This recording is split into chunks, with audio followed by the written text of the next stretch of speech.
In the shadowy confines of the county auction house just outside Missoula, Montana, time seemed to pause. A German shepherd lay still in the middle of the concrete floor, his body marked with scars, each a silent testament to past abuses. This dog, once a dignified military servant, now appeared merely a husk of his past glory. He couldn't even muster the strength to lift his head as the room filled with derisive sneers and whispers. "Hardly worth a dime," someone scoffed. "Damaged goods," chimed in another. The auctioneer's voice, tinged with desperation, broke the murmurs. "Starting bid at $50, anyone?" Laughter spread through the crowd, but it was abruptly halted by the sound of a chair dragging across the floor at the back. A young man, clad in a faded Marine Corps jacket, stood, his face partially obscured by shadows. His voice, calm, yet carrying a trace of torment, sliced through the jeers. "I'll take him." The room went utterly quiet. At that moment, no one could have predicted how transformative it would be. Remember to like and share your thoughts in the comments, and let us know where you're tuning in from. Now, back to our story. Nathan Ford was no stranger to wreckage. At 34, his rough hands and distant eyes bore witness to conflicts waged on distant shores. It had been 3 years since his last tour with the Marines, and yet sudden sounds still made him flinch, and night terrors frequently disrupted his sleep. The modest ranch in Montana, bequeathed to him by his grandfather, served both as his refuge and his cage. His days followed a monotonous script: coffee at sunrise, caring for the handful of horses left by his grandfather, and a relentless battle with haunting memories. Calls from the local VA office went unanswered, their voices merely reverberating off the walls, while the medications they sent lay untouched, collecting dust in his bathroom. That morning, Nathan had no intention of going to the county auction, yet a small ad in the classifieds of the local paper grabbed his attention. "Former military dog, aggressive, no training possible, final auction before euthanasia." Those 6 lines ignited a fury in him that he hadn't felt since his days in Afghanistan. The scars marring the German shepherd told a harsh story. Military dogs were meant to retire as heroes with respect. Instead, this one's prominent ribs and dull fur, alongside old injuries, hinted at a reality far removed from honor. The harsh, fluorescent lighting of the auction house cast stark light on marks that suggested relentless mistreatment, but it was the dog's gaze that deeply resonated with Nathan. Those empty eyes mirrored the very look he confronted each day in his reflection, the look of a soul overwhelmed by too much seen and too much demanded, broken by the unbearable load. In the corner stood Anna Richards, the local vet who had been tracking the dog's plight. Her efforts to step in had been thwarted by red tape and inaccessible military documents. She observed Nathan, her expression a blend of hope and worry, pondering whether this damaged man could indeed aid this damaged dog, or if their meeting might lead them both to further ruin. The paperwork was completed in under 15 minutes. No probing questions, no background checks, just $200 and a liability waiver that Nathan signed without a glance. The simplicity of the transaction unsettled him, a military service dog disposed of like surplus equipment. "He's all yours," the auctioneer declared, handing Nathan a frayed leather leash. "But I'd consider a muzzle. He's shown some unpredictable behavior." Nathan approached the German shepherd with deliberate, measured steps, his boots resonating against the concrete. The dog remained still, yet Nathan noted the slight tensing of its muscles and the ears pressed back, a familiar posture he'd seen in soldiers bracing for conflict. "Hey, buddy," he murmured, stopping 6 feet away and squatting down. "I'm Nathan. I'm not here to hurt you." The dog's gaze shifted briefly towards Nathan, revealing a glint of awareness amid the dullness. Nathan remained motionless, adhering to his training with military dogs. Avoid direct approaches. Keep movements gradual and suppress any signs of fear. Anna Richards, the veterinarian, moved closer. His records are incomplete, she spoke softly, but he's been here 3 weeks. He doesn't let anyone touch him and barely eats. Nathan nodded, his focus still fixed on the dog. What's his name? They've been calling him Ghost, because that's what he's worth to them, Anna replied, her tone laced with clear bitterness. That's not your name anymore, Nathan addressed the dog, his voice gentle. We'll find you a better one. In a flash that seemed too rapid to fully comprehend, the German Shepherd charged, his teeth bared and aiming straight for Nathan's throat. But rather than recoil, Nathan stood his ground. Their eyes locked, and in that brief, intense moment, there seemed to be a mutual recognition, a shared sense of enduring pain. Just inches from Nathan's neck, the dog halted, his hot breath mixed with an air tinged with fear and aggression. Then, almost as if confused, the shepherd slowly retreated, his eyes shifting from fury to bewilderment. Jesus Christ, someone murmured under their breath. He should be put down. He's too dangerous. No, Nathan responded with unwavering conviction, rising to his feet. He's coming home with me. The task of getting the dog into his truck became a new challenge. The shepherd stood immovable, his body tensed with fear. Nathan didn't resort to force. Instead, he sat down on the cold concrete, speaking softly about his ranch, the expanse of open space and the tranquil mornings. Time ticked by, 1 hour, then 2. Mr. Ford, the auctioneer called out, his voice echoing in the emptying space. We're closing up. If you can't handle him, we'll leave. When he's ready, Nathan responded firmly, his voice brooking no argument. It wasn't until the sun began to dip, casting elongated shadows across the auction house floor, that the German Shepherd took a hesitant step towards Nathan, followed by another. By the time they reached the truck, the dog was walking beside him, not with trust, but with a tentative willingness. Anna watched from the distance as they drove off, the setting sun draping the Montana sky in hues of purple and gold. Good luck, she murmured softly, her voice carrying a hint of uncertainty. Whether it was meant for the man or the dog, she couldn't tell. Unbeknownst to both her and Nathan at that moment, this wasn't merely a rescue operation. It was the start of a journey that would unravel deep-seated secrets, challenge established military protocols, and demonstrate that profound healing often arises from aiding another soul in rediscovering their path to the light. The initial evening at the ranch proved challenging for both Nathan and the German Shepherd. Nathan had readied the old barn, equipping it with fresh straw and water to create a welcoming refuge. Yet the dog balked at the threshold, shivering as he stared into the barn like it was a place of unspeakable dread. All right, Nathan conceded softly. We'll do this your way. They spent the night outdoors, Nathan on the porch steps, the dog keeping a wary distance by the fence line. The night passed without sleep for either of them. At the first light of dawn, over the Montana mountains, Nathan observed that the food he had left out remained untouched. Dr. Richards arrived early that morning, her truck stirring clouds of dust along the gravel driveway. How was the first night? She inquired, her eyes quickly taking in the untouched food bowl and Nathan's weary look. Adjusting, Nathan managed to say, his voice rough from spending the night speaking softly to a dog that kept its distance. The attempt at a veterinary examination fell apart quickly. As soon as Anna made a move towards her bag, the shepherd's attitude shifted sharply. His fur bristled, a deep, threatening growl vibrating from his chest. With each step Anna took, the dog retreated until his back was against the fence, his teeth exposed in a defensive snarl, his eyes filled with sheer panic. This isn't fear aggression, Anna noted, maintaining a careful distance. It's trauma. Whatever they did to him must have involved medical equipment.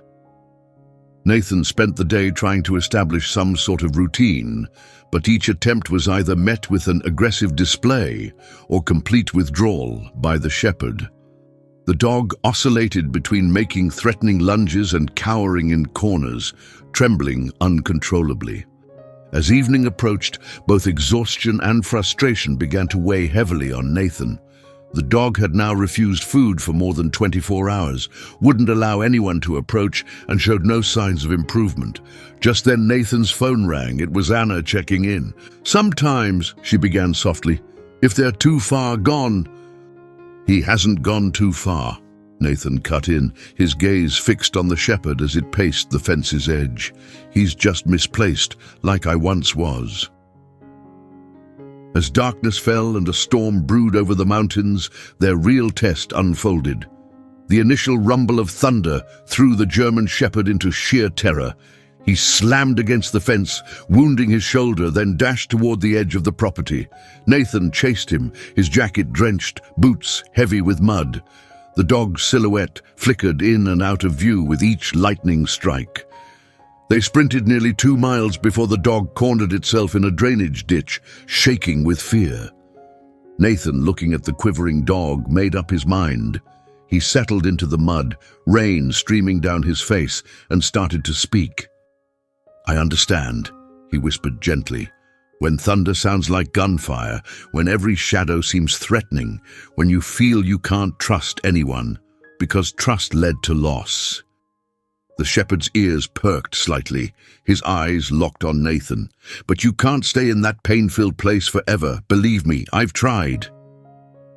Time passed as the storm intensified and then subsided. They remained still until the dawn's first light pierced the clouds. The German shepherd edged closer to Nathan, step by cautious step. Though he stayed just out of reach, a bond had begun to form. Together they walked back to the ranch, each carrying their own scars, their shared suffering bridging the gap between species. It was not a full breakthrough, but it was a start. A week later, Anna Richards arrived bearing news that would alter everything. She entered with a thick manila envelope, her face somber as she sat at Nathan's kitchen table. "They've released his service records," she announced, laying out the documents adorned with official stamps. "His real name is Max. He served with the Marine Corps in Afghanistan under Special Operations Command." Nathan's hands shook as he reached for the papers. Meanwhile, Knight, the name Nathan had given the German shepherd for his tendency to linger just behind, watched intently from his place near the door. "3 combat tours," Anna went on, "highly decorated. Yet, there was an incident. The records are obscured, mostly redacted, but there's a gap, 6 months, where he vanishes from any official record." Nathan scrutinized the papers, his expression hardening. "These training logs," he pointed out, tapping on a section. "Look at the time stamps. They pushed him for 20 hours a day. No dog can endure that." "There's more," Anna said, pausing as she drew out another document. "The timing of his final deployment. They coincide with my last tour," Nathan murmured, his voice dropping to a hush. He fixed his gaze on Knight as memories surged. "He was there the day we lost Baker's team in Kandahar." The weight of the truth settled in the room. Knight's ears perked up, reacting perhaps to a familiar sorrow in Nathan's tone. For the first time, the dog approached the table on his own. "Someone tried to erase his existence," Anna said quietly. "Military dogs don't just show up at civilian auctions, Nathan. Not like this. Not with their histories concealed." Nathan stood suddenly, causing Knight to back away into his corner. "Who was in charge of him? Who was his last commander?" Anna shook her head. "That information is completely redacted, but I have a contact at the Pentagon who might help us. Off the record, of course." As they conversed, neither of them noticed the increasing unease in Knight. Only when the dog started to emit a sharp, distressful whine did they look his way and see him scratching at his neck. Nathan moved closer, his voice calm and reassuring.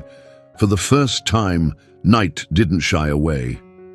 Delving beneath the dense fur on his neck, Nathan's fingers encountered a metallic object, a small tag, overlooked and now partly embedded in the skin. "Call the clinic," he instructed Anna. "We need to find out what this is." That evening, with Knight gently sedated, Claire removed a military identification tag from his neck. The numbers on it had faded, but one name was still clear: Handler Major Richard Sterling. Nathan turned ashen. "Sterling, that's impossible. He was removed from service for ethics violations 3 years ago. Do you know him?" Everyone knew him. He led the enhanced training program. There were whispers about his techniques, but nothing concrete ever came to light. Nathan gazed at Knight, who was just coming out of sedation. As Knight's eyes opened, they locked with Nathan's in a glance full of recognition and fear. The horrors Knight faced during his lost 6 months, the treatment he endured, seemed to implicate top officials in the military's dog training program. "What are you going to do?" Claire inquired. Nathan's reply was swift. "I'm going to find Sterling. Whatever Knight endured, he deserves justice. They all do." At that moment, neither could foresee how their pursuit would endanger their lives, nor could they imagine that the truths they would uncover might disrupt the entire military dog training framework. The pivotal moment arrived on a serene Sunday morning. 3 weeks after they found Knight's tag, Nathan had dozed off in his porch chair, plagued by restless sleep filled with nightmares. He awoke to the sound of whimpering. Knight was in the yard, ensnared in his own nightmares, his legs jerking as soft whimpers broke from him. Instinctively, Nathan reverted to the soothing tone he had often used with shell-shocked soldiers. "You're safe now. It's just a dream. You're in Montana on the ranch. The war is over." Knight's eyes flickered open, but instead of his typical aggressive reaction to sudden disturbances, he stayed motionless, his gaze fixed on Nathan with a new level of intensity. For a lengthy pause, both remained still. Then, in an unprecedented move, Knight climbed the porch steps and settled down, keeping some space between them, but deliberately choosing to be closer than ever before. "Yeah, I know them too," Nathan murmured softly. "Those dreams where you're back there, unable to save anyone, where everything falls apart." As he spoke, Knight's ears perked up, tuning in to every word. The dog's body slowly unwound, though his eyes stayed sharp and vigilant. Nathan kept talking, unraveling bits of his own past, the ambush that decimated his unit, the endless nights spent in rehab, the persistent guilt that lingered. Dr. Richards arrived for her routine morning visit and halted, struck by the scene. Nathan reading the newspaper on the porch, Knight positioned at the step's base, not quite touching, yet coexisting in tranquility. "This is extraordinary," she whispered, careful to maintain distance to preserve their delicate balance. "What changed?" "We recognized each other," Nathan responded, his gaze fixed on the newspaper. "Sometimes, that's all it takes." Throughout the day, small yet meaningful changes occurred. Knight took food directly from Nathan's hand, although he still withdrew to eat it whenever a distant car backfire startled him. Instead of fleeing, he edged closer to the porch where Nathan sat. Each gesture revealed a slowly strengthening trust, fragile and hard-earned. That evening, while Nathan was preparing Knight's dinner, he got a call from Claire's contact at the Pentagon. The conversation was short, but its effect was profound. Knight, picking up on Nathan's heightened stress, perked up. "They found Sterling," Nathan announced after ending the call. "He's now with a private military firm, training dogs for security operations abroad." His fists tightened on the counter. "Still causing harm, still evading justice." Knight moved closer, responding to something in Nathan's tone. For the first time, he exposed his own vulnerability. His legs quivered slightly, and his ears pressed flat against his head upon hearing Sterling's name.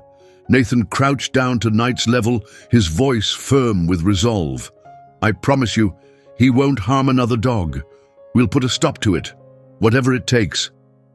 In that moment, as their eyes locked, their shared past transformed into a shared future, a commitment to shield others from similar harm. The German Shepherd's stance grew firmer, a hint of his disciplined military past re-emerging. As the evening shadows lengthened over the ranch, Nathan took a decisive step. He swung the front door open, leaving it unrestricted. Knight observed from the yard.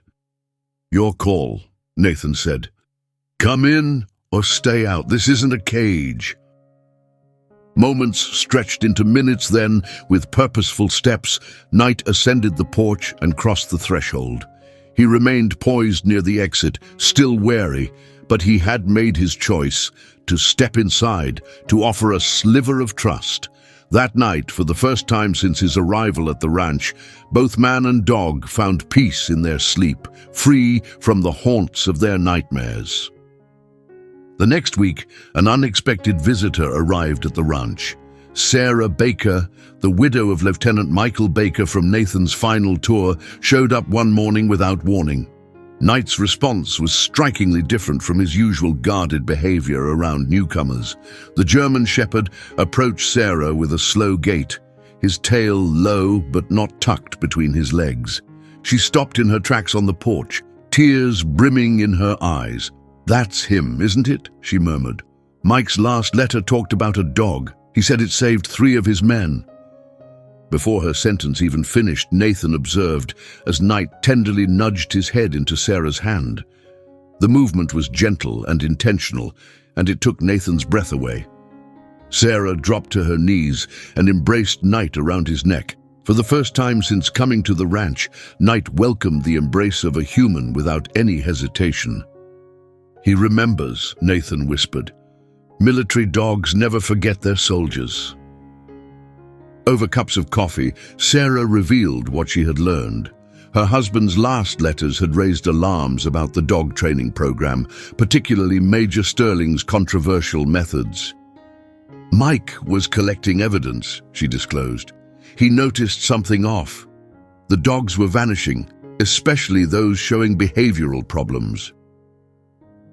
Knight lay at Sarah's feet during their conversation, yet his ears perked up every time Sterling's name was mentioned.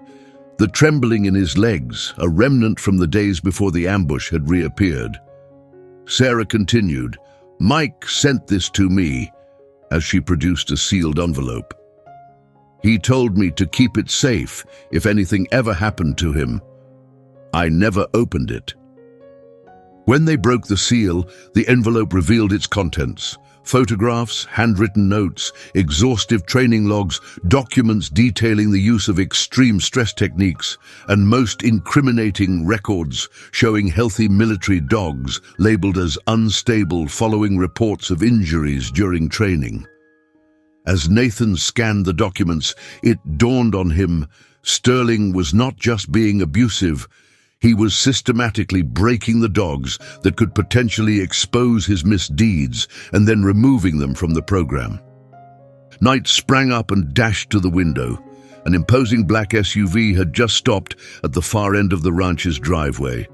From this distance, it was clear that Knight was struck with overwhelming fear. "Head to the back room," Nathan instructed Sarah. "Collect all the paperwork and call Claire Richards. We need those files," he added urgently. From behind the glass, they observed 2 men in plain clothes making their way towards the house. Knight's growl took on a new tone, not one of defense, but of fierce protection. He placed himself squarely between Nathan and the entrance, his military instincts kicking in forcefully. When the knock finally echoed through the home, Nathan cracked the door open, careful to shield the interior from view. The visitors introduced themselves as private security consultants looking to recruit retired military canines for assignments abroad. "We understand you've recently acquired a German Shepherd," one of them remarked smoothly. "We're prepared to offer a significant sum for him." Behind Nathan, Knight's growl grew deeper, resonating with years of fear and pain, yet now tinged with a distinct note of defiance. "This is private property," Nathan responded coolly, "and he is not for sale."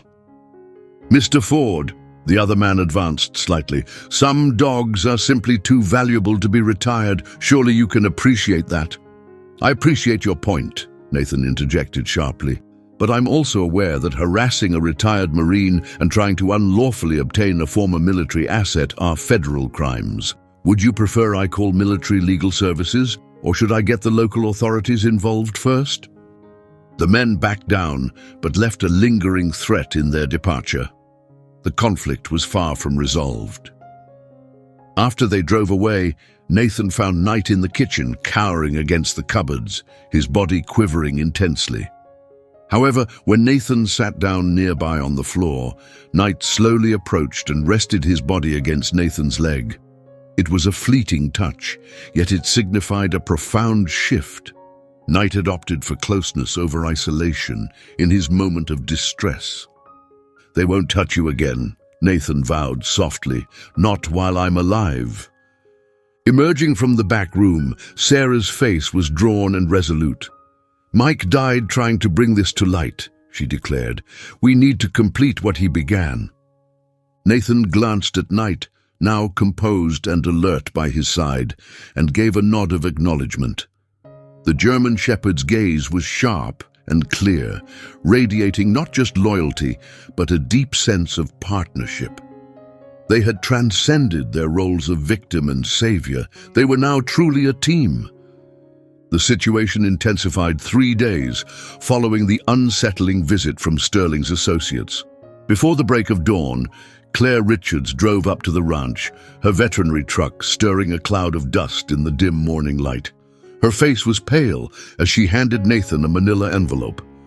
"3 other military dogs from Sterling's program have been put down at a private clinic recently," she explained, laying out medical reports across the kitchen table. Each report tagged the dogs as aggressive and beyond help, all dated within the last month.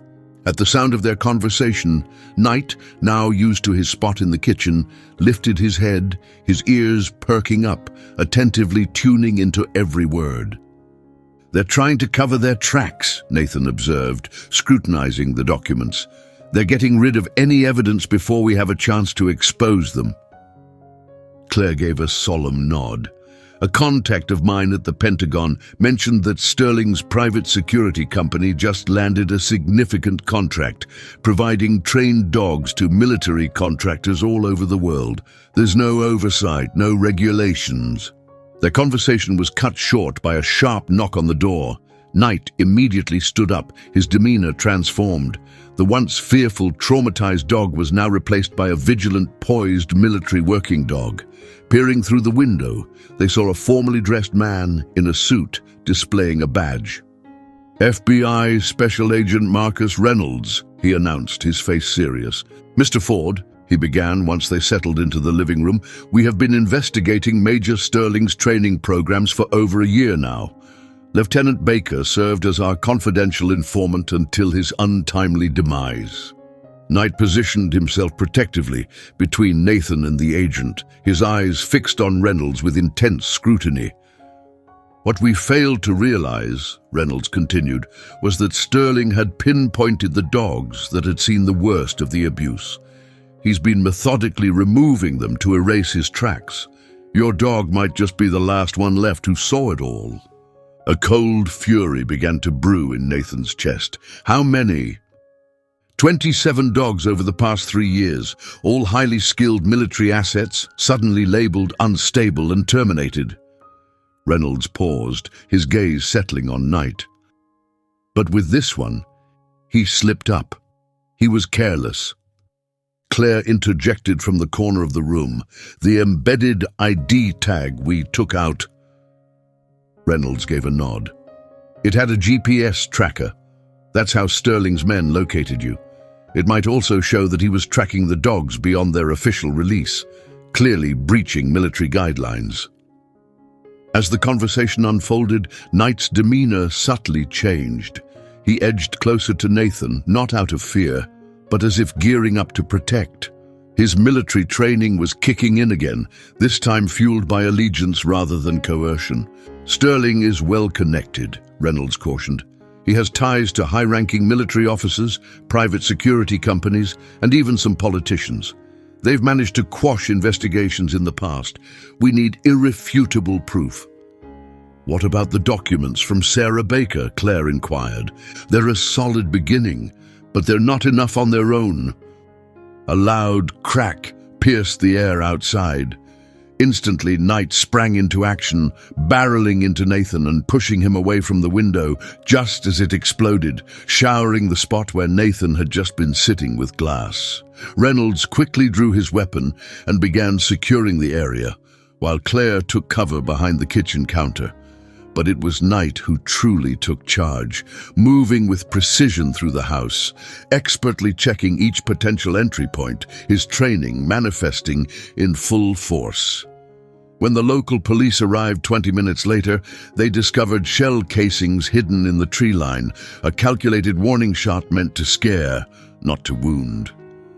They're panicking, Reynolds observed, putting away his gun, which means we're onto something they desperately want to keep hidden.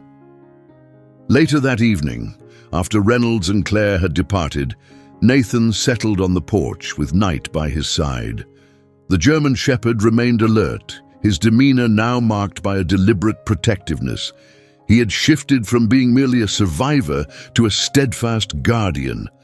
"You saved my life today," Nathan whispered, his voice tinged with gratitude, "just like you did for those soldiers in Afghanistan." Knight glanced at him, and in that look, Nathan recognized what Sterling had failed to eradicate, not merely a military tool, but an indomitable warrior spirit. "Tomorrow," Nathan declared, "we start to fight back." At these words, Knight's stance became more erect, his body reacting to the resolve in Nathan's tone. They had evolved past the roles of survivor and savior. They were comrades once more, this time engaged in a conflict of their own choosing. The true change took root the morning following the incident. Nathan awoke before dawn to find Knight at attention beside his bed, vigilant yet serene. There was a fresh sharpness in the German Shepherd's gaze, as if the events of the previous day had rekindled a fire that had long been suppressed. "We have to practice," Nathan whispered. "Not the old ways, something different." During breakfast, Agent Reynolds rang with an alert. Sterling's security company had dispatched squads across 3 states, methodically checking sites where their ex-dogs were relocated. Another 2 dogs had been put down humanely for supposed behavioral problems. Dr. Richards showed up by late morning, her arms full not only of medical essentials, but also gear for training. "To safeguard him," she declared, "he must fully trust us, and we must fully trust him." The recovery strategy they crafted was nothing like the standard military methods. Rather than demanding obedience from Knight, they let him lead the process. Trust needed to be mutual and voluntary. They began with simple medical checkups. Previous attempts to examine Knight's injuries had provoked aggressive reactions. This time, however, with Nathan sitting beside him, using a calm, steady voice, Knight let Claire come near. He shook slightly but did not pull away. "His physical injuries are healing nicely," Claire observed, her hands tenderly assessing old wounds. "But be careful of his response to certain touches. They trained him with pain." Nathan clenched his teeth. "Point them out to me." For the following hour, Claire showed how Knight winced when certain spots were pressed, areas where electric collars had been applied, where severe punishment had caused deep-seated damage. Each revelation deepened Nathan's resolve to bring down Sterling's abusive program. The turning point arrived in the afternoon session. Instead of using rigid military orders, Nathan switched to casual conversation. "Do you want to patrol the perimeter with me?" he suggested to Knight. The dog perked up his ears, considering the invitation. Then voluntarily, he stepped to Nathan's side. Together, they traversed the ranch's borders, Nathan pointing out possible security flaws, while Knight contributed his insights through subtle shifts in stance and focus. It was no longer just a handler and his dog. It was a pair of veterans collaborating closely. Sarah Baker came back with more documents from her husband, tears streaming down her face as she observed their cooperation. "Mike would have been proud," she remarked. "This is how military working dogs should be used, as partners, not merely tools." As trust deepened, so did Knight's self-assurance. Night by night, he inched closer to Nathan's bed until he finally settled at its foot to sleep. By day, his vigilance remained, yet the frantic tint of fear had vanished. He guarded the ranch not out of conditioning, but because he had embraced it as his own duty. A pivotal moment occurred during an afternoon thunderstorm. Previously, such conditions had triggered Knight's panic attacks, with the thunder reawakening traumatic combat memories. This time, however, as the first echoes of thunder rolled over the mountains, Knight leaned against Nathan's leg. "It's okay," Nathan murmured gently. "We're safe here." Knight glanced up at Nathan, and for the first time Nathan glimpsed complete trust in the dog's eyes. Knight had opted for solace over escape. It was a modest triumph, yet in the realm of trauma healing, such instances were monumental. That evening, as they lounged on the porch watching the storm fade, Claire relayed news from her Pentagon contact. Sterling's company had arranged a significant demonstration for prospective clients to display their advanced training techniques. "It's set for 2 weeks from now," she informed. "They're expecting military observers, private sector participants, even international purchasers." At the mention of Sterling's name, Knight's ears pinned back, but without the previous trembling. Instead, he sidled closer to Nathan, his posture one of preparedness rather than fear. "That's our chance," Nathan recognized. "A public event means there'll be witnesses. If we can reveal their actions—" "It's dangerous," Claire cautioned. "Sterling's crew is still monitoring the ranch." She looked over at the German Shepherd. "Are you certain he can handle confronting them?" Responding almost as if he understood, Knight rose and stepped to the porch's edge. He stood tall, his head held high, a clear echo of the military working dog he once was. Yet there was a newfound respectability about him, born not from rigorous training, but from his recovery. "He's more than ready," Nathan replied softly. "He's deciding to stand his ground." That evening, for the first time since he had come to live with Nathan, Knight initiated physical contact by resting his head gently on Nathan's knee. This simple act held deep significance, a soldier's silent assurance of loyalty and support. The tale of Knight and Nathan quickly became the talk of the small Montana community. It all started with Mark Wilson, the owner of the local feed store and a Vietnam veteran, who had seen Knight's remarkable recovery during his routine deliveries to the ranch. "That dog's got the look," Mark declared to his regular customers at Wilson's feed supply. "The same look our unit's dogs had. He's not just any rescue, he's one of ours." His words resonated with the veteran community, sparking a wider interest. Soon after, Richard Cooper, a retired Marine K-9 handler, made a special trip, driving 3 hours to meet Knight. He arrived at the ranch early one morning, his movements slowed by his reliance on a cane. "Major Sterling," Cooper exclaimed, his voice strained with suppressed anger. "I knew there was something off about his program. I lost 2 fine dogs to his so-called advanced training methods myself, both written off as unstable once they started showing signs of injury." As Knight stood guard next to Nathan, he keenly watched Cooper approach. The arrival of this seasoned handler sparked no anxiety in the German Shepherd. Instead, he sensed a fellow warrior in Cooper. Dr. Richards, who had arrived early to document Knight's ongoing recovery, observed the interaction with a sense of wonder. She watched as Cooper settled beside the dog, speaking in the unique rhythm familiar to military K-9 handlers.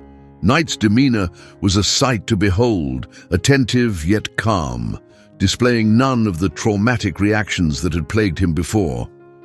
He remembers the good handlers, Cooper noted, those who revered their dogs as comrades rather than mere tools.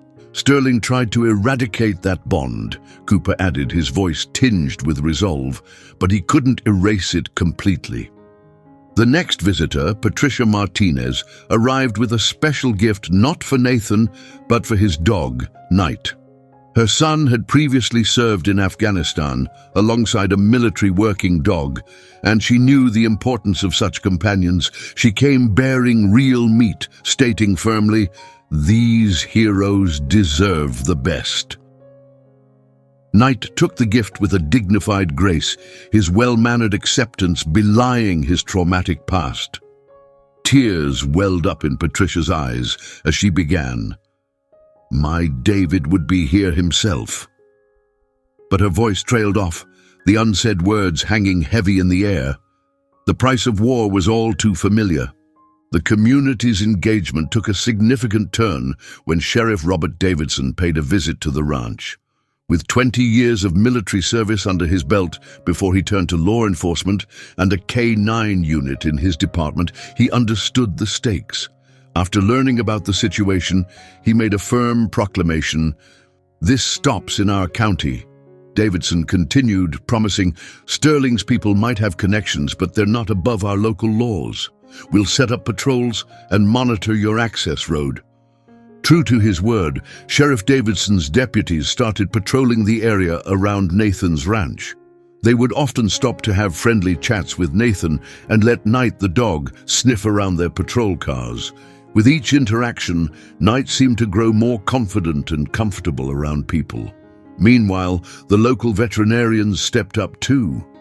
Dr. Richards and her colleagues offered their services for free, setting up a network of safe clinics where Knight could be treated without the fear of Sterling's interference.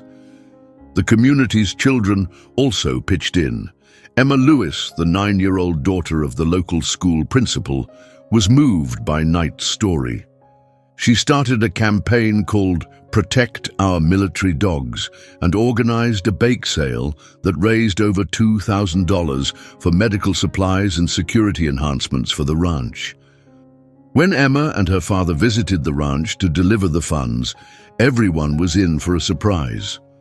Knight, who had previously been wary of children, calmly approached Emma and allowed her to gently pat him. It was a significant moment, as it was the first time he had allowed a child to touch him. "See," Emma exclaimed with pride, "he's not scary. He's just been through a lot. He just needs friends." The community's support for Nathan and Knight solidified on a sunny Sunday afternoon when Richard Cooper returned, this time accompanied by a dozen fellow veterans. They convened in Nathan's barn, laden with tools and supplies, ready to put their extensive military backgrounds to use. "Sterling's demonstration is scheduled for 10 days from now," Cooper announced, laying out maps across a workbench. "We have people prepared to go and take action, but our top priority is keeping Knight safe until then." The group of veterans quickly organized themselves into teams, each leveraging their specific skills. Security experts worked on fortifying the ranch's boundaries, while communications veterans installed advanced monitoring systems. Medical staff set up first response protocols. Throughout this flurry of activity, Knight weaved in and out of the groups, his demeanor transforming. No longer did he seem like the haunted dog from the auction. Surrounded by these seasoned warriors, he regained his military posture, not from training or fear, but from a newfound sense of community and understanding. As the sun dipped below the horizon, the veterans and Nathan assembled on the porch. Sarah Baker brought her late husband's dog tags, which she carefully hung next to Knight's new collar, marking him clearly as the military working dog he was. "Sterling thought he could erase these dogs' identities," Cooper remarked, his gaze fixed on Knight, who stood sentry at the top of the porch steps. But he forgot that you can't break a warrior's spirit, whether it's in a human or a dog. They might get hurt, but they don't break. Not when there are people who remember the true meaning of loyalty. The urgent call from Agent Reynolds came at midnight, just 5 days shy of Sterling's planned demonstration. Nathan and Knight were just finishing their last check of the ranch's perimeter when Reynolds' voice, strained with urgency, reached Nathan's ear. "They've moved up the timeline," Reynolds informed him. "Sterling's group is making moves. We've caught wind of communications that suggest they're planning to strike within the next 24 hours. Knight, who had been vigilantly scanning the tree line, suddenly tensed. His ears perked up, focusing on something in the darkness beyond human detection. Reacting swiftly, Nathan flicked off the porch lights, shrouding the ranch in darkness. In the distance, 3 black SUVs emerged on the access road, cruising silently with their headlights extinguished. Knight issued a low, measured growl, more a soldier's caution than a mere canine threat. "They're here," Nathan whispered into the phone, his voice calm but firm. "At least 6 men, possibly more." "Local police are on their way," Reynolds replied, his voice tense. "They'll be there in 15 minutes. Can you—" The call abruptly cut off, leaving Nathan staring at his cell phone, now devoid of any signal. Communications had been intentionally jammed. Inside the house, Sarah Baker sprang into action, transitioning seamlessly from reviewing documents to addressing the imminent threat. She activated the emergency alert system that Richard Cooper had installed, sending a silent alarm to every veteran who had pledged to help protect Knight. The German Shepherd, poised and alert, kept his focus on the advancing vehicles. His behavior was starkly different from his earlier fearful encounters with Sterling's men. This time, there was no fear, no trembling. Instead, Knight positioned himself with strategic precision, utilizing shadows and natural cover, demonstrating the combat training ingrained in him from his military service.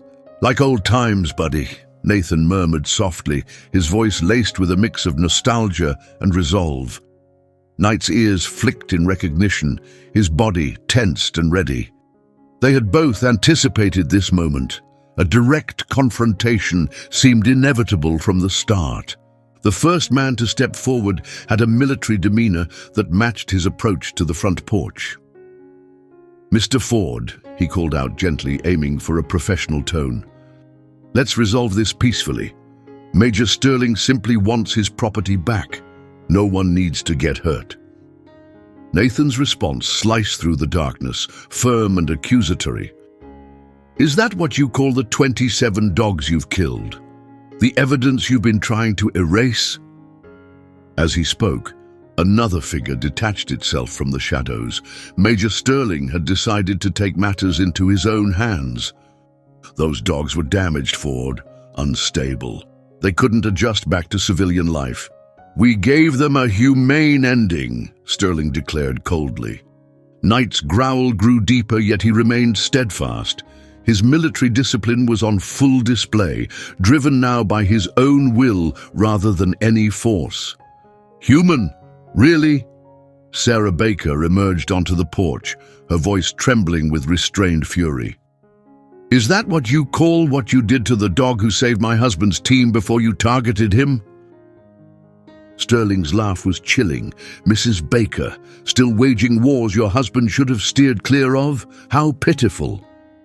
The sound of oncoming vehicles sliced through the mounting tension, but it wasn't the police. 3 different SUVs pulled up. From the shadows, Richard Cooper's voice echoed, "Federal agents and local cops will be here in 4 minutes. Sterling, you might want to reconsider your stance." Sterling reacted instantly and aggressively. "Seize the dog!" he commanded. His men surged forward, but Knight was already on the move. His years of military training, now fueled by a deep-seated purpose, allowed him to confront the first assailant, not with the wild frenzy of their past skirmishes, but with methodical, precise strikes. Nathan acted at the same moment, his training meshed seamlessly with Knight's. Together, handler and dog formed an impenetrable unit, coordinating flawlessly. The veterans Cooper had enlisted formed a defensive ring, their skilled positioning reflecting their extensive combat experience. Sterling's forces quickly found themselves ensnared in a tightening noose. "The gig's up, Major," Cooper shouted. "We've recorded everything. Your brutal training methods, the dogs you've discarded, the cover-ups. It's all going public at your trial." Sterling's next action stunned everyone. He drew a familiar object, a shock collar like those he used to subdue his dogs. But Knight's response was swift and defiant. Far from shrinking back, he positioned himself protectively in front of Nathan, his body language a bold challenge. "Do you really think you still have control over him?" Nathan's voice was low. "He's not just some tool for you to wield. He never was. He's a warrior, and he's made his choice." As the distant sirens grew louder, ending the tense standoff, Sterling and his group backed down, retreating to their vehicles. Yet Sterling left with a menacing parting shot. "This isn't the end, Ford. That dog and you know too much." As the police vehicles swarmed the area, Knight stood firm, his gaze following Sterling's exit. There was no trace of fear, only the alertness of a soldier who had embraced his true calling. The day of Sterling's demonstration arrived, crisp and clear. The sprawling 30-acre training facility just outside Helena was surrounded by the stark beauty of the Montana wilderness. Unbeknownst to the military officials, private contractors, and international delegates assembled in the viewing area, they were about to witness something unprecedented. Nathan and Knight arrived ahead of time, positioning their truck discreetly behind the maintenance shed as they had planned. Through his investigations, Agent Reynolds had arranged for them to have access, listing Nathan as a prospective client. Knight, clad in a new tactical vest provided by Richard Cooper, was the picture of calm, despite the flood of grim memories this place brought back. "Remember," whispered Nathan, adjusting his tie, "we only need 15 minutes. Just enough time for Sarah to distribute the evidence and for Reynolds to pinpoint the main suspects." Knight's gaze was fixed on the main demonstration area, where trainers were getting the dogs ready for the show. He subtly altered his stance as he picked up familiar scents, those of other military dogs, some of whom might have been from his own squad. From a van parked nearby, Dr. Richard's voice came through their earpieces. "Sterling's security is making rounds along the perimeter. Hold your position until the demonstration starts." The arena began to swell with onlookers. Among them, Nathan spotted several high-profile military figures, highlighting the vast extent of Sterling's connections. Meanwhile, Sarah Baker, disguised as a journalist, wove through the gathering, her camera secretly housing a device that relayed data back to Reynolds' crew. Promptly at 9 a.m., Major Sterling emerged onto the platform. Clad in a sleek, custom-fitted suit, he stood confidently, the very image of a thriving entrepreneur. "Ladies and gentlemen," he projected, his voice reaching every corner of the venue, "today marks a pivotal moment in the evolution of tactical canine training." While Sterling detailed the achievements of his program, a distinct noise or smell suddenly caught Knight's attention. His ears twitched, alert. Nathan traced Knight's intense look to a series of kennels behind the primary facility. Quietly, Nathan spoke into his communicator. "Claire, we need a visual on the rear kennels." "Accessing security feeds now," Claire responded. Her tone quickly turned urgent a moment later. "Nathan, they're taking dogs out the back way. It looks like they're trying to destroy evidence." Knight sprang into action, his movements deliberate yet swift. Nathan, trusting in his partner's instincts, was quick to follow. They arrived at the kennel just in time to see two handlers loading a sedated German Shepherd into a van. "Stand down," Nathan bellowed, his voice carrying the unmistakable authority of his military background. "This is part of a federal investigation." The handlers paused, a hint of caution in their eyes as they took in Knight's determined stance. These men weren't Sterling's usual rough types, but mere employees carrying out what they were told. One of them cautiously set down his tranquilizer gun. "These dogs are being put down on orders," he stammered, his voice tinged with doubt. "It's protocol for retirement according to the Major." Nathan moved closer. "Consider this one." He pointed to Knight, who stood robustly by his side. "Verify his ID. See the truth about his retirement under Sterling." The eyes of the younger handler grew wide as he recognized Knight. "Is that Max? We were told he was put down because he couldn't handle the stress anymore." Knight kept his attention on the drugged dog in the van, exuding the confidence of a seasoned military working dog. He crouched slightly, signaling to the scared animal that it was safe. The younger dog quivered, unsure, yet the calming influence of Knight gradually soothed its fears. Nathan's heart pounded with anticipation, hoping for a breakthrough. "Take it easy," he whispered supportively. "You're among friends."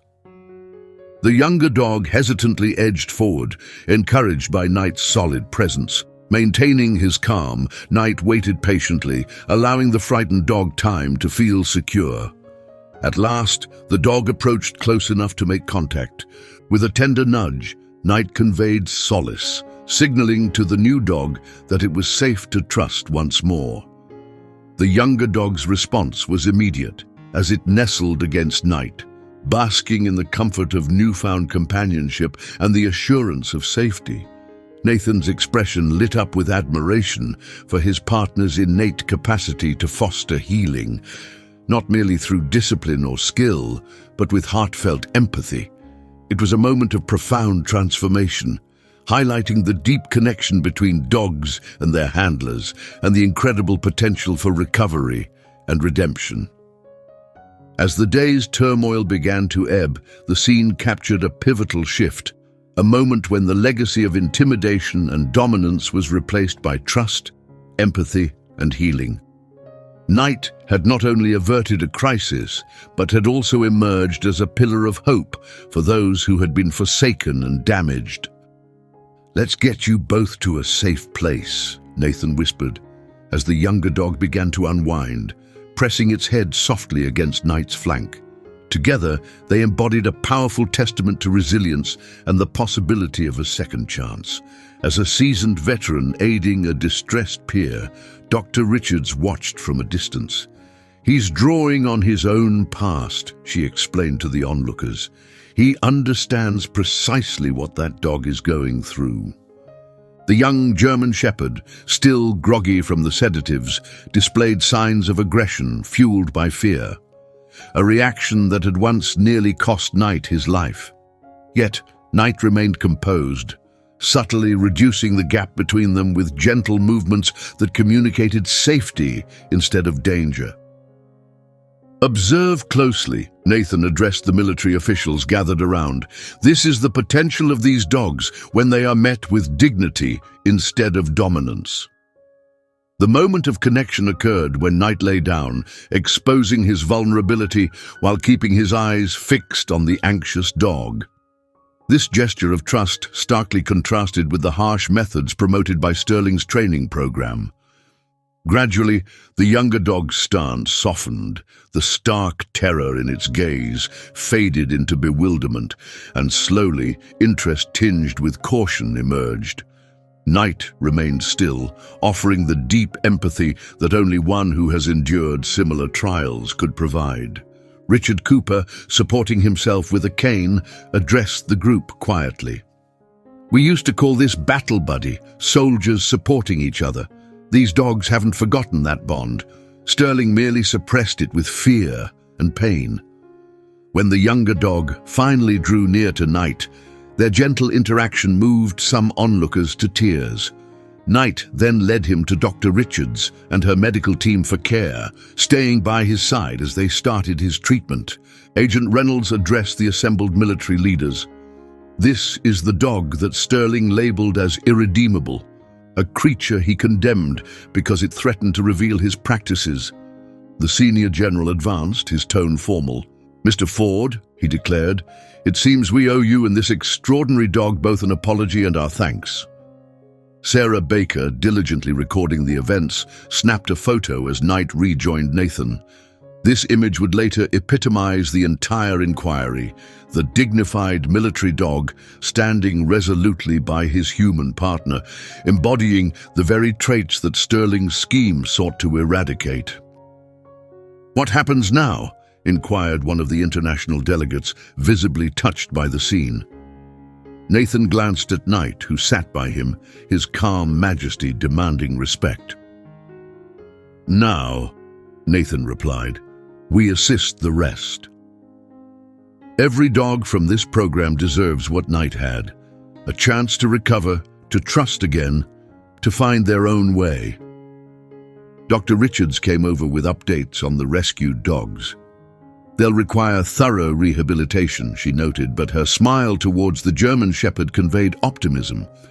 "After today, let's just say, Knight has shown us an ideal model for recovery." As the investigation locked down the facility, Knight showcased his profound change one last time. He calmly approached Sterling, who sat in custody, awaiting transport. The man who had once inflicted pain on him now appeared powerless and defeated. However, Knight demonstrated neither fear nor aggression. He exhibited something far more potent, sheer indifference. Sterling's dominion over him had vanished. "That's the true victory," Nathan declared with pride. "It's not merely about survival, it's about transcending the anguish and emerging stronger." Following Sterling's capture, the rescued dogs began their journey to rehabilitation centers. Knight naturally assumed the role of a soothing figure among the dogs, aiding them in acclimating to their new freedom. Yet destiny had one more obstacle ahead. During a late-night move of the last batch of dogs, one of Sterling's former colleagues compromised the security of the facility. Amid the ensuing turmoil, a fire erupted in the kennel area, likely aimed at erasing any lingering evidence. Dr. Richards and her team urgently mobilized to rescue the dogs. Despite their efforts, 2 young shepherds, heavily sedated, were left trapped inside the blazing structure. Without a moment's hesitation, Knight dashed from Nathan's side and plunged into the smoky inferno. "Knight, come back!" Nathan shouted, but his partner had already vanished into the fiery depths. The fire department was on its way, yet the fierce flames signaled that help might not arrive soon enough. Inside the scorched kennel, Knight found the sedated dogs. Drawing on his extensive military training, he stirred them awake and led them towards the exit. Just as they were about to reach safety, a flaming beam crashed down, cutting Knight off from the young shepherds.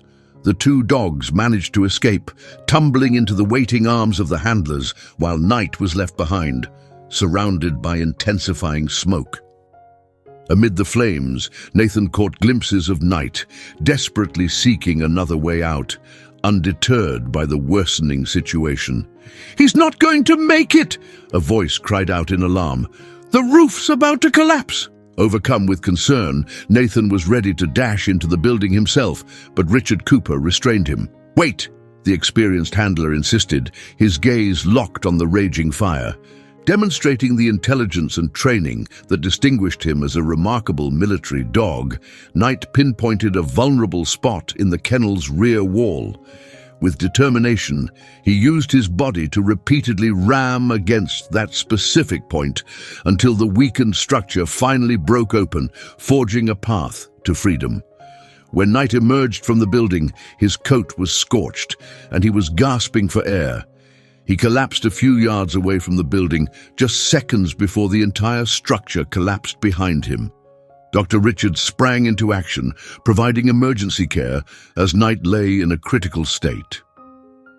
"The smoke inhalation is severe," she announced while trying to stabilize him. "He's also sustained burns on his left side. We need to transport him to a facility immediately." As they hurried Knight to the emergency veterinary hospital, Nathan cradled his partner's head in his lap, murmuring words of encouragement. "Don't you dare give up," he whispered softly. "We've come too far together." Despite his pain, Knight's eyes remained locked on Nathan, reflecting the deep loyalty that had been a hallmark of their partnership. The German Shepherd had sacrificed himself to prevent others from suffering as he had, and now his life was in jeopardy. The waiting room of the veterinary clinic became a place of vigil as Knight battled for his life. Nathan sat still, his usually composed military demeanor giving way to the strain of impending loss. His hands, marked with the remnants of the blaze, shook as he fixed his gaze on the emergency room doors.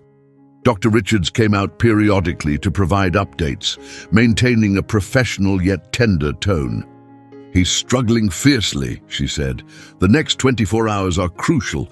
His lungs have been badly damaged by smoke, and his burns are extensive, but he's getting the best care we can provide." Sarah Baker came in, holding Lieutenant Baker's old service flag. Silently, she draped it over Nathan's shoulders. The action pierced something deep within him, and for the first time since his return from combat, Nathan Ford cried openly. "I let him down," he murmured, his voice thick with grief, "just like I let my team down in Afghanistan. I should have stopped him from entering that building." Richard Cooper, who had stayed at the clinic, placed a steady hand on Nathan's shoulder. "You've got it wrong," Sonny spoke up gently. "Knight chose his path, just like any soldier would for their comrades. You didn't let him down. You restored his sense of purpose." All through the night, veterans trickled into the clinic. They brought coffee and food, which remained uneaten, but more importantly, they brought their quiet comprehension of what it meant to see a brother battle for his life. In the early morning hours, Dr. Richards discovered Nathan alone, gazing through the observation window. Knight lay motionless, hooked up to numerous monitors, his strong body appearing fragile beneath the medical apparatus. "You know," she whispered gently, "when you first brought him here, I doubted either of you would make it through the trauma you both carried. But seeing how you've healed each other, how you've given each other a reason to keep fighting." She paused, placing her hand on Nathan's arm. "That dog isn't just fighting for his life in there. He's fighting to come back to you." As the sun began to rise, Knight's condition suddenly worsened. His vital signs started to falter, and the emergency team scrambled to stabilize him. From behind the glass, Nathan watched, feeling utterly powerless as they fought to save his partner's life. Memories overwhelmed him, Knight's initial hesitant steps towards trust, their peaceful nights at the ranch, how they had helped each other revive their warrior souls. The prospect of losing Knight now, after all they had endured, was excruciating. "Please," Nathan murmured, pressing his hand against the glass. "I can't do this without you, buddy. We're meant to heal together, remember?" The response from the Montana community turned the modest veterinary clinic into a bustling hub of support and encouragement. Mark Wilson, who ran the local feed store, organized shifts, ensuring there was always someone at the clinic to keep a steady vigil for both Knight and Nathan. Dr. Richards worked closely with vet specialists from around the state, rolling out a pioneering treatment strategy for Knight's severe smoke inhalation. As the expenses for high-tech equipment began to climb, the local community stepped up remarkably. Emma Lewis, the 9-year-old who had first forged a bond with Knight, inspired her school to initiate a fundraiser. Bright Save Our Knight posters soon decorated shop windows across the town, and businesses around the area started gathering donations. The veterans acted with the precision of their training. Richard Cooper tapped into his network of K-9 handlers and quickly secured help from military vets nationwide. A group of retired Air Force medics volunteered to airlift essential medical equipment from Colorado. To protect Knight in his vulnerable state, Sheriff Davidson arranged for deputies to guard the clinic around the clock. "He stood guard over our neighborhood," he declared with conviction. "It's time we stand guard for him." Patricia Martinez set up a prayer vigil uniting diverse believers. The clinic's lot was crowded with locals clutching candles, their silent gathering demonstrating the profound impact of Knight's tale. Sarah Baker, collaborating with area journalists, broadcasted Knight's brave acts. This publicity ignited a nationwide debate on how military working dogs are treated, prompting demands for better rehabilitation efforts and enhanced regulatory measures. On the third hospital day for Knight Doctor, Richards assembled everyone in the waiting area. "The outpouring of support from the community has been overwhelming," she started, her voice breaking with emotion. "The advanced equipment you've contributed to, the continuous care you've sponsored, it's all been pivotal." That night marked a turning point. Knight's vital signs became steady, and he began to regain consciousness. When Nathan was permitted to visit, the German shepherd's tail tapped faintly on the bed, a subtle yet powerful indicator of his resilience. "Look at all these folks here for you, pal," Nathan murmured, pointing towards the crowd seen through the window. "A whole town of comrades in arms." Tears welled up in Claire Richards's eyes as she watched their tender encounter. "This goes beyond merely a dog's recovery," she addressed the gathered crowd. "This shows that when a community unites, when we stand by those who have served us, incredible healing can occur." The journey to recovery would be lengthy, but Knight was not to face it by himself. The community, rallying behind him and Nathan, had shown a profound truth: that connections built in hardship can fortify not only individuals, but also whole communities. As Knight continued to heal at the veterinary clinic, Agent Reynolds arrived with a classified military document that would alter the course of events. Recently sealed as part of an inquiry into Sterling's program, this file revealed the complete account of Knight's final mission in combat. "This document was intentionally hidden," Reynolds declared, spreading out the papers before Nathan. "It reveals why Sterling was so eager to silence Knight as a witness. The operation occurred in Kandahar province during your last deployment, Nathan. Knight was with Lieutenant Baker's squad on a vital recon mission." He outlined the details leading up to the ambush and the true extent of the dog's actions during the firefight. Agent Reynolds asserted, "Sterling's blatant disregard for both human and animal lives to further his own objectives is chilling. We must rectify these shortcomings not just in training methods, but also in how we oversee military programs involving working dogs." The hearing wrapped up with a strong demand for changes to the military working dog program, vowing that no other dog should endure what Knight did. The exposure of Sterling's true character and Knight's mistreatment became a pivotal moment, highlighting the urgent need for a humane approach that puts the welfare of these extraordinary animals first. As the investigation into training practices deepened, numerous former program heads stepped forward. They detailed how Sterling had altered training records, hidden injuries, and exploited his political ties to mute dissenters. The corruption extended beyond the training grounds, affecting procurement deals, veterinary care, and even deployment strategies. Knight's ordeal thus sparked a comprehensive reform of military working dog initiatives. The review board urged for the swift adoption of new oversight measures, including independent veterinary oversight and strengthened safeguards for handlers reporting mistreatment. Knight's attendance at the hearing, now fully healed and standing tall next to Nathan, powerfully underscored the resilience of these animals and the critical importance of ethical, humane training practices. His journey from a dog doomed at an auction to a beacon of reform showcased the immense capabilities of military working dogs when they are treated with the respect and compassion they deserve. 6 months following the Military Review Board hearing, Nathan's ranch had transformed, reflecting the profound influence of Knight's narrative. What was once a simple Montana property now thrived as the Second Chance K9 Rehabilitation Center, a cutting-edge facility devoted to the recovery of retired military working dogs and their handlers. Under the expert guidance of Dr. Richards and Richard C., the center pioneered rehabilitation methods that favored natural bonding techniques over traditional training approaches. Knight was pivotal in this new setting, showing an exceptional instinct for aiding dogs traumatized by war adapt to civilian life.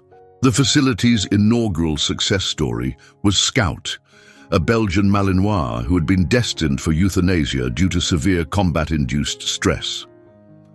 Knight's gentle, patient interactions with Scout helped establish a new rehabilitation model that merged military precision with soft encouragement. Within just 3 months, Scout had formed a deep connection with a retired Marine also battling PTSD, together marking a milestone in their healing process. Nathan's unique approach to rehabilitation was deeply influenced by his experiences with Knight. "These dogs don't require retraining," he told a group of military veterinarians touring the facility. "They need to recall their pre-trauma selves. The instincts that define them, loyalty, protection, companionship, are still there. Our role is to help them trust in those instincts once more." As the center's success stories multiplied, its reputation spread throughout military ranks. Senior officers started referring their most difficult cases to the Second Chance K9 Rehabilitation Center in Montana, recognizing that conventional methods often fell short in addressing the intricate emotional scars carried by dogs with combat backgrounds. The effectiveness of the program was undeniable, with over 90% of the dogs graduating successfully reintegrated into civilian life. Sarah Baker took on the role of outreach coordinator at the center, leveraging her husband's critiques of conventional training methods to inform and refine new rehabilitation protocols. She communicated to military officials the belief in the innate bond between handlers and their dogs. "What we're achieving here confirms he was correct," she explained. Knight's transformation was particularly striking. The once shell-shocked dog now navigated the facility with a serene confidence, welcoming new dogs and their handlers with a blend of authority and kindness that instantly soothed them. His physical and emotional scars bore witness to the potential for healing. Dr. Richards meticulously recorded Knight's interactions, observing his tailored approach to each dog's needs. "He exemplifies what we've suspected for a long time," she reported to the Military Veterinary Board. "These dogs have an emotional intelligence that was often stifled by traditional training. Allowing them to use this innate capability, we are witnessing unparalleled success in rehabilitation." The achievements of the Second Chance K9 Rehabilitation Center sparked major reforms across military working dog programs throughout the country. Influenced directly by the insights gained from Knight's case, the Department of Defense rolled out new, thorough guidelines that covered the training, deployment, and retirement phases of military working dogs' careers. These reforms became collectively known as the Knight Protocol within military circles. This protocol mandated independent oversight for all training facilities and introduced compulsory psychological evaluations for the dogs, carried out by qualified veterinary behaviorists skilled in spotting signs of trauma or abuse. Perhaps most importantly, it established a formal retirement plan for service dogs, guaranteeing them adequate medical care and placement options once their service concluded, ensuring a dignified and supportive transition to civilian life. Congressional hearings on the welfare of military working dogs culminated in the enactment of the Military Working Dog Protection Act. This legislation ensured dedicated funding for the post-service care of these dogs and banned the use of harsh training techniques. It also implemented a comprehensive tracking system for all military working dogs to prevent any from being lost in the system as Knight had been. The ramifications of these changes were profound, influencing more than just policy. Major military training centers overhauled their protocols, integrating practices from the Second Chance program. Training now prioritized trust and understanding over dominance, aligning more closely with the ethos of partnership between handlers and their dogs. These adjustments led to higher training success rates and a marked reduction in both handler injuries and the number of dogs failing to complete the program. Military organizations worldwide took note of the advancements. Teams from various allied countries visited the facility in Montana to observe its innovative rehabilitation techniques. The tale of Knight, a military dog, inspired changes in working dog programs internationally, sparking widespread reforms in how military canines are trained and cared for. Economically, these improvements were also beneficial. The military's commitment to proper training and comprehensive retirement care for these dogs resulted in lower overall expenses by increasing their working lifespan and reducing the turnover rate of animals. The effectiveness of these rehabilitated dogs in civilian roles, such as in police work and therapy, underscored their enduring contribution to society.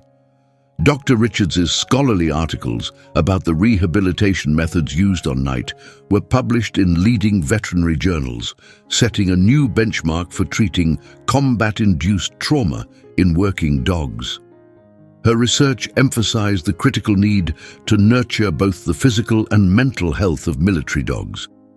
Crucially, these reforms shifted the military's view of its canine members. Working dogs were no longer seen simply as tools, but recognized as valuable service members who deserved respect and comprehensive care throughout their lives. This new perspective led to enhanced training programs for handlers, focusing on strengthening the bond between the human and canine partners. The compelling testimonies of Knight and Nathan before military committees underscored the need for these changes. Their partnership illustrated how proper support and understanding in training could revolutionize the relationship between handler and dog, resulting in more effective and cohesive teams. 2 years after the opening of the Second Chance Canine Rehabilitation Center, Nathan and Knight's legacy, its impact had spread well beyond their Montana ranch. On a crisp autumn morning, Nathan and Knight watched as a new batch of veterans and their dogs arrived for rehabilitation. The facility had grown thoughtfully, preserving its warm, personal feel while expanding to accommodate more pairs in need. Although the original barn was transformed into a state-of-the-art training center, Knight's favorite place was still the quiet corner where his journey of trust with Nathan had started. The approach they crafted was dubbed the Knight Ford method, which focused on the simultaneous healing of both the handler and the dog. Military medical experts noted significant reductions in PTSD symptoms among veterans who participated, while veterinary research showcased extraordinary success in healing traumatized military dogs. Knight, now with a grey muzzle but maintaining his military poise, emerged as a symbol of resilience. His adeptness in welcoming new dogs showcased a wisdom that went beyond conventional training. Veterans frequently observed that Knight seemed to innately grasp their struggles, providing quiet support during their toughest recovery moments. Sarah Baker's ongoing participation ensured that her husband's legacy continued through the program. The center's library, named in memory of Lieutenant Baker, contained extensive materials on the care and rehabilitation of military working dogs. His early work in the program stood as a testament to the necessity of vigilance and moral integrity. Meanwhile, Dr. Richards's veterinary clinic became a cornerstone of the center, focusing on the specific health needs of retired military working dogs. Her research, which expanded on Knight's case, developed new standards for treating combat-induced trauma in service animals, gaining international acclaim in the field of veterinary medicine. The annual Knights Run, a gathering of military handlers, veterans, and their dogs, blossomed into a celebration of healing and hope. Participants from all over the nation converged to exchange stories and reinforce the bonds within their distinctive community. One morning, during their routine perimeter walk, Nathan and Knight came across a young veteran grappling with his new therapy dog. Instinctively, Knight moved towards them, showcasing the empathetic patience he was famous for. The veteran later shared that this serene encounter had reignited his belief in the possibility of recovery. The most moving evidence of their influence arrived through numerous letters from handlers and veterans whose lives had been profoundly changed by the program. These testimonials, preserved in the center's archives, illustrated a widespread wave of healing reaching far beyond the ranch's limits. As dusk fell over the Montana mountains, Nathan and Knight rested on their familiar porch, observing the unfolding of their legacy. The once broken dog from the auction house had not only healed himself, but had also become a beacon for many others on their paths to recovery. Together, they had turned a tale of suffering into a beacon of hope, showing that even the most profound scars can mend with compassion, patience, and steadfast devotion. In the toughest times of life, the journey of Knight and Nathan teaches us that recovery is limitless, transcending species and time.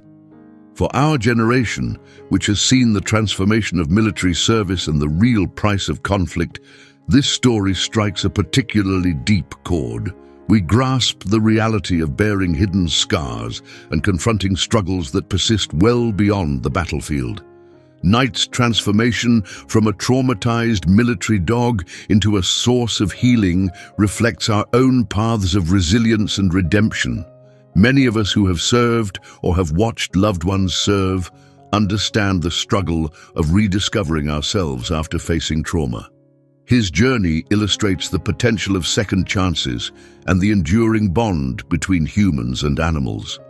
This narrative pays tribute to the values we cherish: loyalty, duty, and the bravery to defend what is just. It reminds us that our generation's dedication to service and sacrifice continues to foster meaningful change. Through the stories of Knight and Nathan, we learn that our experiences, even those marred by pain, can lay the groundwork for aiding in the healing of others. Their legacy shows that it's never too late to influence change, find a new purpose, or start anew. In their tale, we see our own potential for revival and the significant role that empathy and understanding play in mending our deepest injuries. I hope you found today's story moving. Don't forget to subscribe to the channel so you won't miss more stories like this. If you enjoyed it, please leave a like and share your thoughts in the comments below. See you in the next video.